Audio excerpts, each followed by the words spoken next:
For first year course selection, you're going to log into Quest. Once you're in Quest, you're going to select course selection, which will bring you into the actual course selection features. You're going to select add courses, and then again, you're going to select add course. At this point, this is where you're going to start selecting your specific subject area, catalog number, and campus. For subject, we are going to add a psych course. And Psych 101 is Intro to Psychology. For campus, most of the time this will pre-populate because most of the time there is only one option for campus. However, for this course, there are multiple. So you can take it online, offered by St. Jerome's, or UW.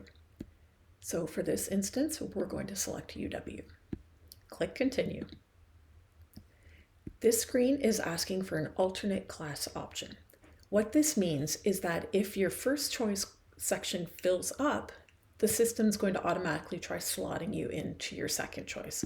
So this is where we're going to select St. Jerome's because we want an in-person course, not the online. Click OK.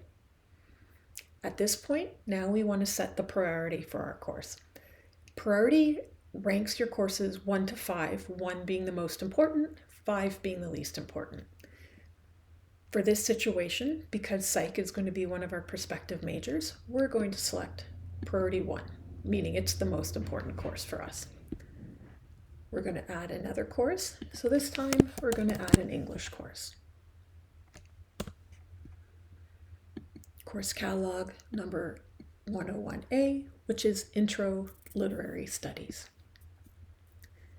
Now again, campus, you can see there is UW and St. Jerome's, so we are going to select St. Jerome's and click Continue.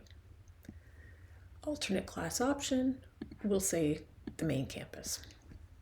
And because this is our second prospective major, we will select ranking number 2. To add another line, to add yet more courses, we're going to select the plus button, and you'll see it adds another line at the bottom. This is where you can go through the process again to add a third course, and then click plus to add another line, to add a fourth course, etc. When you're done requesting your courses, you can click submit. What you're looking for is for a status to say success. So as you can see, both were successful. If you get an error message, you need to click into it to see what the error is. It will likely mean you did not get that course requested, and you'll have to go through the process to add a different course. Once you've done that, you would click submit again to have all your courses selected for the next term. If you have any questions or any concerns with your course selection, just reach out to us in the Arts Undergrad office. We're always glad to help.